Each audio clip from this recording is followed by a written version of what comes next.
wasalatu wasalamu ala rasulillah nabiyina Muhammad bin Abdullah wa ala alihi wa sahbihi ajma'in wa ba'd. Assalamu alaikum yan uwa masu kallon mu da sauraron mu na fadin duniya, muna muku barka da warhaka da fatan Allah ya maimaita mana tabbaɗin baɗin baɗaɗa.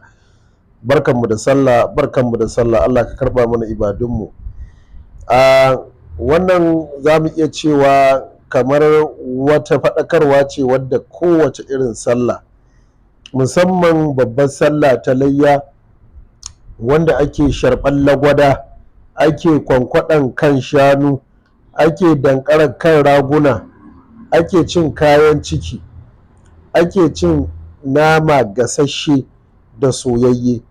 To idan mutum bai aniya ba irin wannan lokacin, sai ga mutum wai ta Hausawa ya tsuri dandanan bini-bini, sai ka gan shi yana shiga bayi.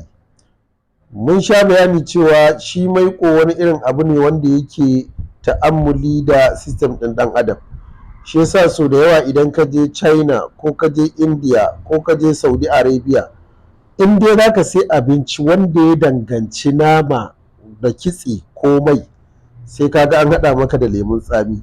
So mun ka matsa wannan lemun tsamin zai rage kaifin wannan maiƙon, shi ake kira da ciki lafiya baka lafiya. To Allah dai shi maimaita mana, Allah kuma ya karbi hadayenmu, Allah ya karbi layyanmu. Kamar yadda muke faɗa kullum, tsimi ne za ku haɗa tun a irin wannan yau rana ta ɗaya da sallah, ya kamata a irin wannan haɗin. Ga haɗin kamar haka: na farko za a samu lemun tsami ko tsamiya, lemun tsami ko tsamiya. Na biyu za a samu gauta, jan gauta busasshe. Za a samu wato mazar ƙwaila, za a samu garin wato ararraɓi, za a samu garin ararraɓi, za a samu tazargadi, idan da hali sai a samu sabulun Sokoto na sha. In ba a samu sabulun Sokoto na sha ba, don ba ma kowa ya san shi ba, to waɗannan sun isa. Ga yadda za a haɗa: za a samu ruwa kamar lita hudu, kamar ƙaramin bokitin fenti, sai a cika shi. Sai a samu mazar ƙwaila kifi ɗaya, guda biyu kenan, sai a daddaga ta sai a zuba. Sai a samu gauta busasshe kamar guda 5, sai a kwankwatsa shi sai a zuba.